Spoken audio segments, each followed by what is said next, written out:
Philippines. If you could ask around, ano bang magandang term insurance dyan? Diyon sa AIA. Ito na agad yung isasagot.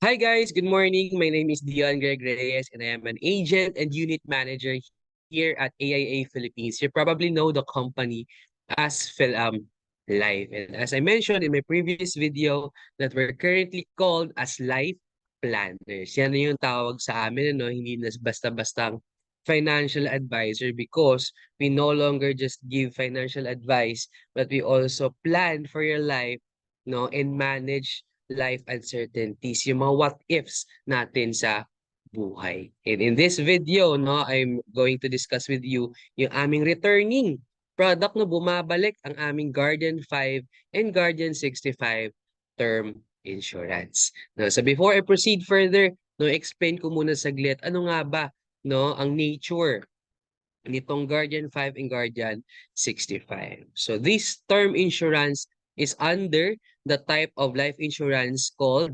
traditional.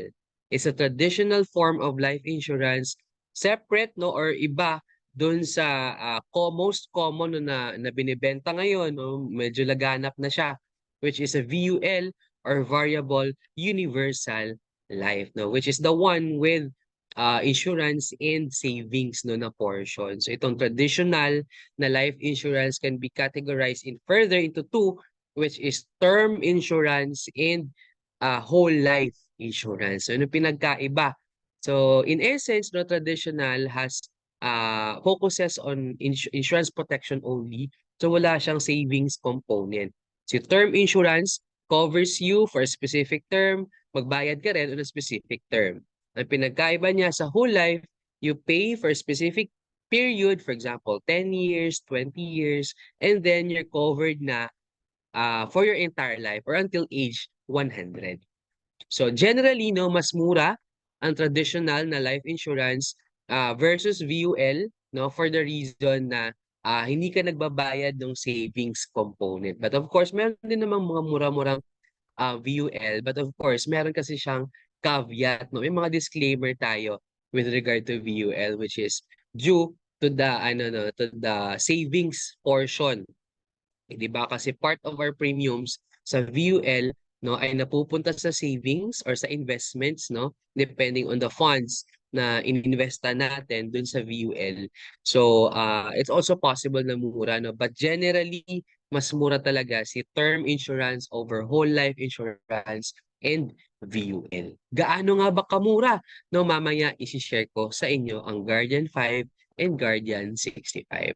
But for now, no, if you're someone na naggumagawa ng BTID strategy or buy term, invest the difference na strategy, no, it's this plan is perfect for you. Bakit? Kasi ito yung isa sa mga most recommended na term insurance, no, in the Philippines. Super sikat siya for the reason na napakasimple ng policy and napakamura niya, na very straightforward din. No, ang ibig sabihin ng BTID na strategy is bumili ka ng term insurance tapos yung na-save mo na premiums, no, versus if you purchase a VUL plan is you invest it in different investment vehicles kagaya ng MP2, stocks, cryptocurrency, real estate, forex, no, ikaw bahala. No, ang dami, or social investments, co-op, no, cooperatives, ang dami nating options for investment. So if you're doing that, no, you do the BTID strategy with the term insurance using Guardian 1, Guardian 5, or Guardian 65. Then you invest the difference na masasave mo sa premium in investment vehicles fit for your no, profile. So for example, ikaw gusto mo, okay si magsa-stocks ako or REITs, pwede rin. 'Di ba? Or if you prefer social investments kasi okay rin yung mga cooperatives natin. So yun, no, that's the primary goal of people who do the BTID para makatipid. Yung itinipid, no, i-invest na lang sa investments who can do their own investing sa iba't ibang mga platforms. Alright, so ano nga bang meron dito sa Guardian 5 and Guardian 65? I'm excited to share with you this sample proposal for a 31-year-old na ako po, no? Ako pong ginawa kong example dito. My insurance age is 31 years old, no? Because my birthday falls in the next 6 months. So magpa-plus 1 na po ang ating insurance age dito, but I'm currently 30 years old. Medyo bagets lang po aking itsura, pero ako po ay 30 anyos na. No? So let's see, anong meron dito sa Guardian 5 muna. No? Mamaya i-compare natin. Lumapas. No? This Guardian 5 has, na sample proposal has all the riders. So pwede po natin i-customize yan. No? Paano?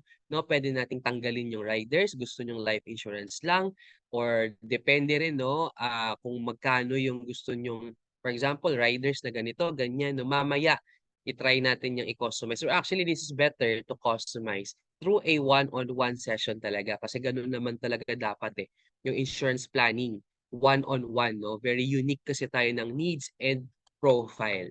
Speaking of profile, no, magkaiba kasi for someone like me na 31 yung insurance age versus you na is probably is 25 years old, baka ikaw nanonood, ikaw ay 40 anyos na or 60 plus, no? Magkakaiba na kasi yung premiums natin. The younger you are, the cheaper the premiums. Ganun siya, no? And in this case, no, again, the example is for a 31-year-old for a Guardian 5, which is a protection plan that safeguards your nearest and dearest. Di ba? So dito, no, ang ating life insurance portion is 1 million pesos or the face amount, equivalent lang siya, covers you for 5 years. It's renewable without evidence of insurability, which will cover you up to age 80. So dito sa ating, ang renewable lang po dito ay ang life insurance portion. Yung riders po, no, every 5 years ay ano po no, ipapa-evaluate po natin sa underwriting for if you're still insurable at the time.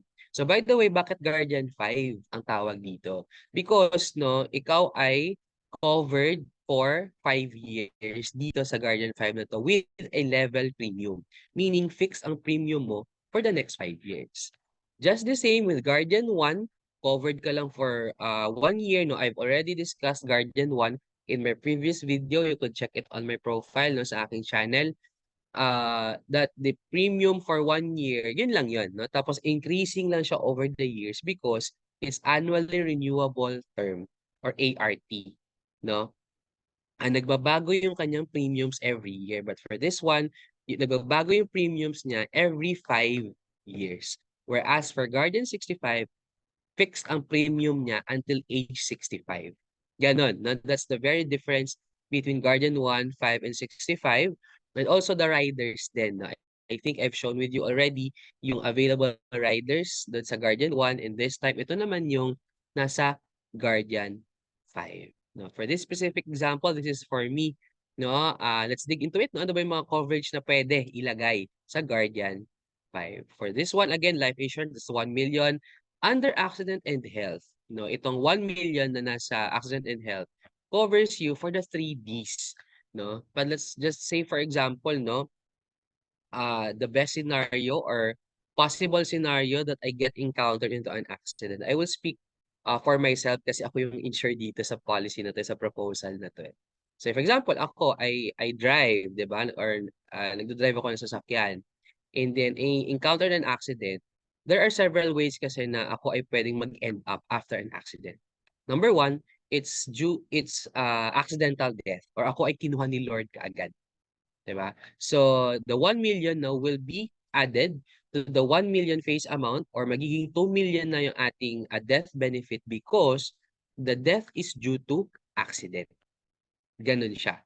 No? So, that's number one, letter D na death. Number two naman ay disability, which has to be total and permanent.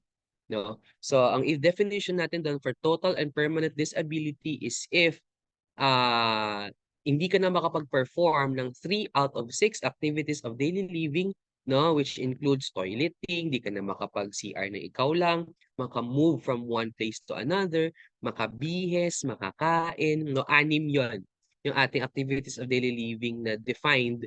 And if tatlo doon, hindi mo na ma-perform for 6 months, you can be certified by your doctor as totally and permanently disabled, and you will get this 1 million as financial support.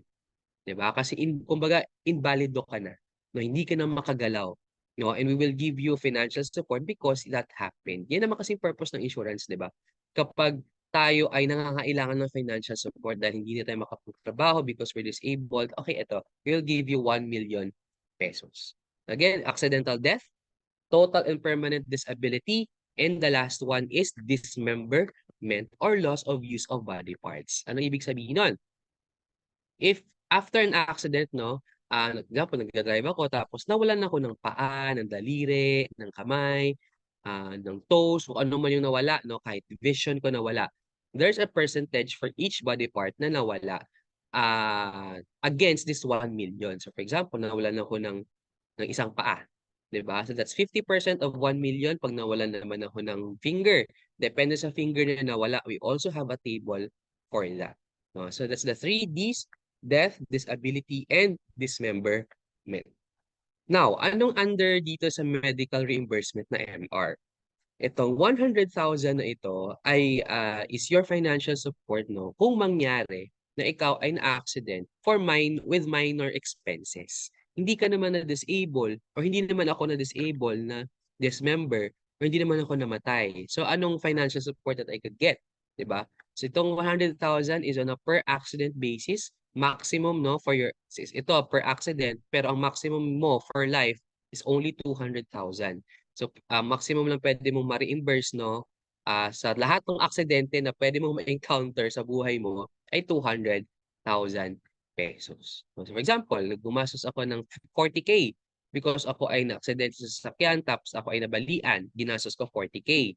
'Di ba? So, makakapag-reimburse ako ng 40,000 galing dito sa medical reimbursement ko.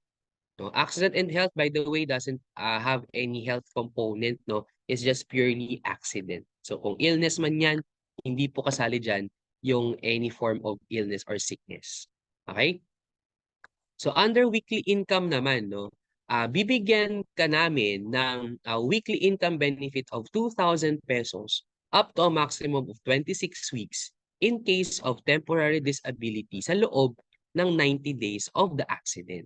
So for example, ikaw ay naging temporarily disabled, 'di ba? Hindi ka makagalaw. Mangyari is yun nga, no, mag-file tayo ng disability, 'di ba? Tapos if wala pang beyond 90 days, no, we'll give you 2,000 per week na allowance up to 26 weeks or a total of 52,000 pesos, yung maximum na pwede mong makuha dahil ikaw ay na-disable. Okay? So yan yung weekly income under accident and health. This time, no, naman, next natin na rider ay yung accidental death benefit or ADB, no, worth 1 million pesos. Eh, di yun. What if ako ay namatay due to an accident? Magkano lahat yung makukuha ko? Now, just for this, no, in this example, if you have the rider of ADB, A&H, tapos you have a life insurance of 1 million, mangyari is your beneficiaries will get 3 million pesos if only, no, the death is due to accident. Ay, malinaw? Diba? If only the death is due to accident, what if illness? It's only 1 million pesos. Kasi hindi naman due to accident yung reason kung bakit namatay ako. For example, knock on wood. Naku, wag naman sana. Well, mamamatay naman talaga ako pero it's just a matter of when. Hindi talaga natin alam kasi, di ba? So, might as well, di ba, be insured with this very affordable insurance with coverage for accidents. Alright? Ito naman yung waiver of premium, no? Magandang rider ito if you want or if you feel that magiging disabled ka totally and permanently, no? Tapos, mangyayari kasi, we will file for a waiver of premium, meaning hindi ka na magbabayad in the future kasi ikaw ay totally and permanently disabled na. So, for example, since a Guardian 5, after 3 years, ikaw ay naging totally and permanently disabled. So, meron ka pang babayaran na 2 years. So kung nangyari yon, hindi mo na kailangan magbayad dahil ikaw ng 2 years na afterwards kasi ikaw ay totally and permanently disabled na. So yan yung purpose ng waiver of premium. Si Medigard naman, no? Another rider, by the way, lahat ng riders na to pwedeng tanggalin, pwedeng i-customize, no? So nakalagay din naman pala dito yung ating annual premium, no? Naka-breakdown siya. So for example, tatanggalin natin yung accidental death benefit. So ima-minus lang natin yung annual premium minus itong 2290. So mako-compute na natin, 'di ba? Kung magkano talaga yung annual premium natin. So going back to Medigard. So si Medigard has three possible riders for this one, or meron pa tayong pwede i-customize dito eh. Daily hospital income, no, 1.5 for each day of confinement, no, for at least ang makakount natin na siya sa isang araw is if it's at least 10 hours. Okay? If you are in the hospital na confined ka ng 10 hours, we will give you 1.5 per day of confinement up to 1 year. So, pwedeng 365 days ka no, sa hospital. Pwede yun. Pwedeng mangyari yun. No? So, we will give you 1.5 times 365. So, kayo na po bahala mag-compute. No? So, yun ang ating daily hospital income. Long-term hospitalization naman is 1.5 per day. No? Ang count naman natin dito is yung 31st day onwards. So for example, ikaw ay na-confine, ako ay na-confine for 60 days, 60 days. So mangyari, kung meron akong ganitong policy, 1.5 times 60 days, and then from long-term hospitalization, that's 30 days no, which is ang count natin 31st day to the 60th day. So that's 30 days times another 1.5. So yan yung long-term hospitalization. ICU naman, no? Well, the same principle. If ikaw ay na-confine sa ICU, we will give you 3,000 pesos per day of confinement. Ayan, di ba? For this policy, no, designed for a 31-year-old, again, pwede itong magbago. Depende sa age ninyo, sa occupation ninyo, sa health status ninyo. This is only for a 31-year-old. The younger you are, ikaw nakikinig ka, ikaw ay 28 anyos, ikaw ay 25, 27, mas mura yung sayo. If ikaw naman ay 35, 40, 45, mas mahal naman yung sayo. Kasi nga, late ka na interested no, sa insurance. But it's not yet too late kasi pwede naman natin i-customize para maging mura. Yan ang kagandahan ng Guardian term insurance kasi pwede mo siyang i-customize. Okay? For this one, no, for this set of coverages, ang ating annual lamang ay 15,600. Napakamura na po niya no versus dun sa mga ibang VULs natin na umaabot na at least for a 31-year-old ha, umaabot yan ng mga 3K per month. Imagine 36,000. Ang laking savings nun. No? Sabi ko nga kanina, yung masisave mo, pwede mo nang i-invest sa ibang mga platforms or vehicles.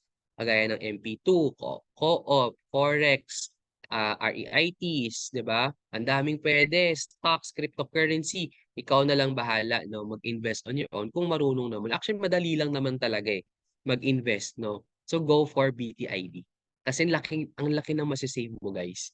Anin nyo, guys, ang laki ng masisave ninyo if you go for BTID and then you invest on your own. Natututo ka pa, 'di ba? So for semi-annual 8.4, quarterly 4.5. If you notice, 'di ba, i-multiply natin yung quarterly times 4, lalabas yun na mahigit na I think 18,000, no? Hindi ko lang ma-compute mentally, but lalabas talaga na mura yung annual. So if you have the annual amount no, na 15K, 15,600, i-annual mo na para makamura ka. 'Di ba? Makakapag-save ka pa ng kaunti, no? Versus if you go for quarterly. Okay? So ano pang meron dito sa policy na to, Dion? Anong pang pwedeng expect namin sa Guardian na policy? Ito naman, no? For, as you notice dito sa ating table, no? May duration dito, attained age and beginning of year premiums, and also cash value and death benefit. Unfortunately, for Guardian 5, wala siyang cash value. Si Guardian 65 meron, which I will discuss later. Si death benefit, uniform siya all throughout the years. And ito naman yung beginning of year premiums, if you notice, no? For the first 5 years, ako until the age of 35, I will pay a fixed amount of 15,600.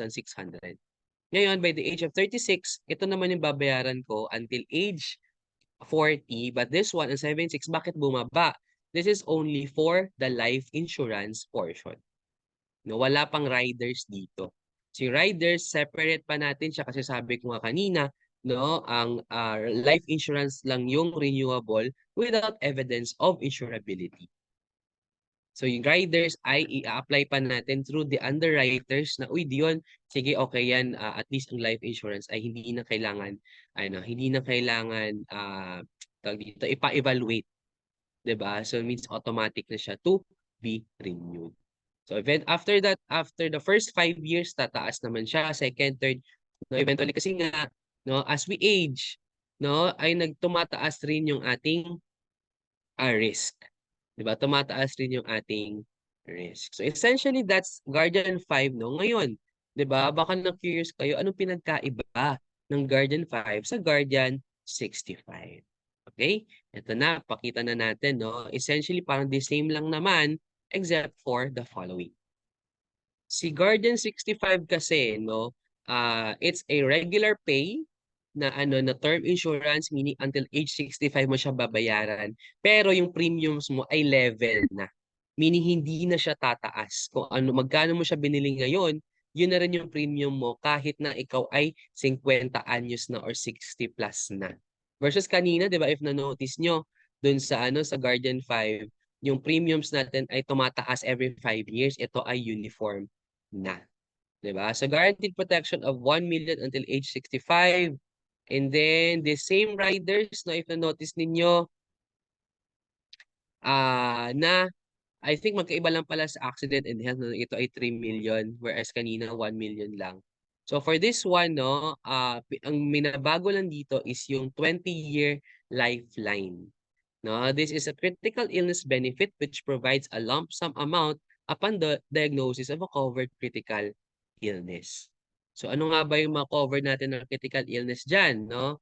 Ah, ang cover natin ng critical illness dito ay ang sumusunod.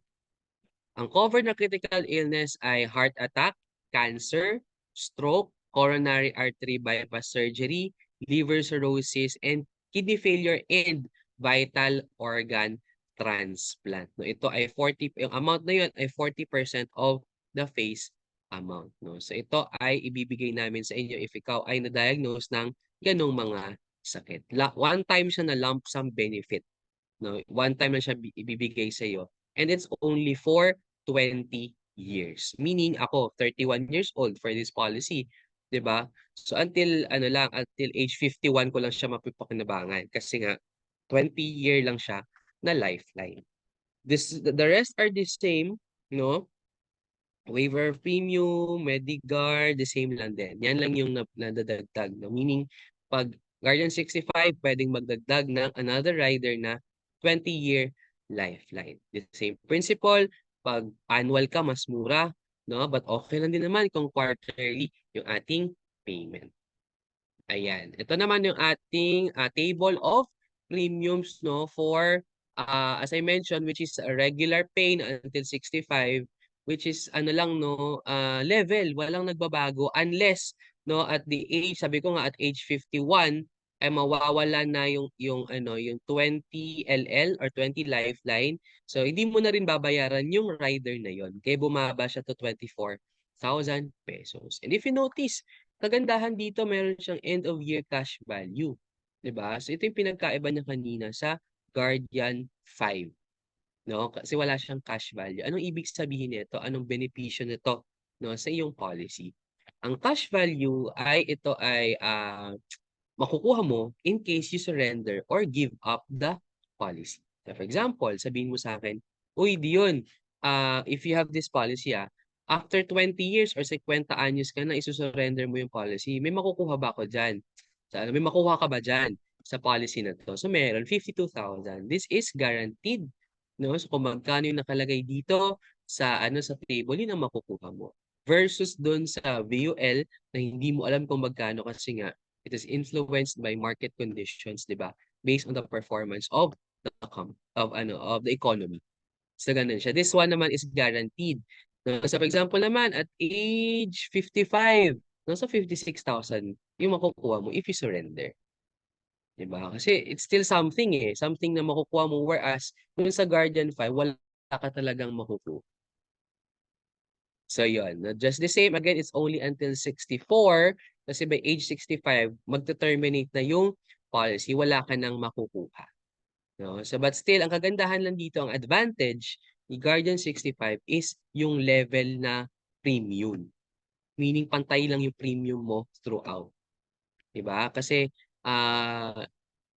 kung meron kang Guardian 65 or meron kang Guardian 5, tapos yung kaibigan mo, meron Guardian 65, ikaw, yung premium mo, nag-i-increase siya every 5 years. Itong kaibigan mo naman, fixed yung premium niya kahit na 50 na siya, kahit 60 na siya.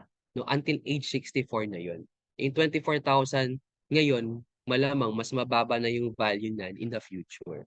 Diba? But at least, diba, as a term insurance, murang-mura talaga siya. Na hindi ka makakakuha ng mga ganitong riders, no? Meron ka ng 3 million for accident, 1 million for life insurance, 400,000 for illness, na tapos may hospital income ka pa for only 26,000, no? For a 30-year-old. So super mura na nitong Guardian 65. Again, paano ba i-customize ito? 'Di ba? Tatanggalin lang natin yung rider, i-a-adjust lang natin yung rider na amount, kung ano man ang gusto ninyo. Better to talk with me on a one-on-one session. And essentially, that's it, no? A Guardian 5 and Guardian 65 recommended term insurance products ni AIA Philippines. If you could ask around, ano bang magandang term insurance dyan? Diyon sa AIA. Ito na agad yung isasagot ko. But even if you ask no in the industry, you go a survey, normally ito rin ang lalabas talaga na most recommended term insurance, no, for Filipinos, kasi syempre 'di ba, gusto nating makatipid, gusto natin yung upfront lang na na coverage, wala na masyadong ibang ah, savings, or gusto nyo mag-iba ng strategy, 'di ba, na you want to invest your money on your own, pwede naman, no? So we have insurance for that, na term insurance, and then uh, you invest on your own based on your investment vehicles, 'di ba? And if you want no a customized policy, just contact me via my email or via my Facebook here. Pa-flash ko siya dito, no? Kasi mas mabilis ako mag-respond dyan para at least ma-insure ka na rin, no? With Guardian 1, 5, or 65. That's it. Thank you so much. Bye-bye.